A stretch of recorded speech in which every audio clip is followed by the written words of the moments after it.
আসসালামু আলাইকুম, কেমন আছেন সবাই? এইবার ঈদে আমরা প্ল্যানিং করেছিলাম আমরা সবাই একসাথে ঈদ করব। আমার নানু বাড়ির ফ্যামিলির সবাই একসাথে ঈদ করব। তো যেমন ভাবা তেমন কাজ, আমরা ঈদের সময় আমরা সবাই একসাথে হয়েছি। এটা হচ্ছে ঈদের দিনের সকাল থেকে রান্নার আয়োজন।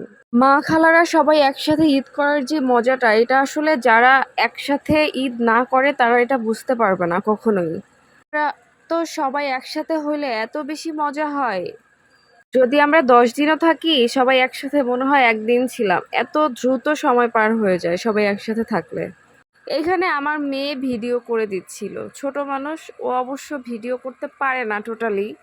আমি বলেছিলাম মামুনি আমাকে একটু ভিডিও করে দাও, তো বাকিটা ইতিহাস। তার ভিডিও করার কোয়ালিটি ছিল এরকম। আজ একটা ক্যামেরাম্যান নেই বলে ফান করলাম। আপনাদের সবার ঈদ কেমন কেটেছে কমেন্ট করে জানাবেন অবশ্যই। আমার ঈদ দুইটাই ভালো লাগে, তবে রোজার ঈদের থেকে আমার কাছে কেন যেন কোরবানির ঈদ বেশি ভালো লাগে। এখানে আমার দুই খালামণি মিলে কাজ করছে। আমার এক খালামণি গোশ কেটে দিচ্ছে, আর এক খালামণি মশলার জন্য পেঁয়াজ রসুন ছিলে নিচ্ছে। আমার মেজো খালামণির হাতের গরুর মাংস রান্না বেস্ট বেস্ট বেস্ট।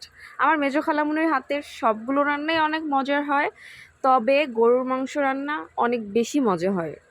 থাকে না ফ্যামিলির ভিতরে দুই একজন মানুষের রান্না একটু এক্সেপশনাল হয়, সেরকম আমার মেজো খালামুনির রান্না অনেক বেশি মজার হয়। সে যে জিনিসটাই রান্না করে সেটাই ভালো লাগে। আমরা সবাই একসাথে হলে সবাই আমরা মেজো খালামুনিকে রান্নায় বসাই দিই, সেই রান্না করে।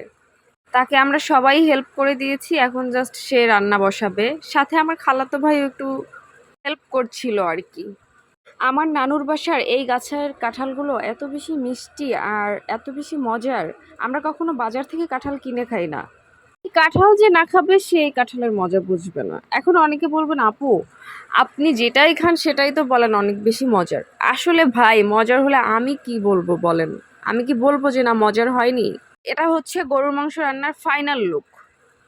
এরপরে দুপুরের খাবারের একটা ভিডিও নিতে চেয়েছিলাম, কিন্তু ভুল হয়ে গেছে, ভিডিওটা নেওয়া হয়নি। আমার ফোনে চার্জ ছিল না। গ্রামে আসলে সব কিছুই ভালো লাগে, শুধু একটাই কষ্ট যে কারেন্ট থাকে না ঠিক মতো, ফোনে চার্জ দেওয়া যায় না। আর সব নানু বাড়ির একটাই দোষ, যেটা বলে নেট থাকে না। কোনো নানু বাড়ির নেট থাকে না। এরকম একটা পোস্ট আমি সেদিন ফেসবুকে দেখেছিলাম, তো আমিও আমার নানু বাড়ির সাথে মিলায় দেখলাম যে আসলেই তো নানু বাড়ির নেট থাকে না। রাতের বেলা সবাই মিলে আড্ডা দিচ্ছিলাম, গল্প করছিলাম বিভিন্ন রকমের।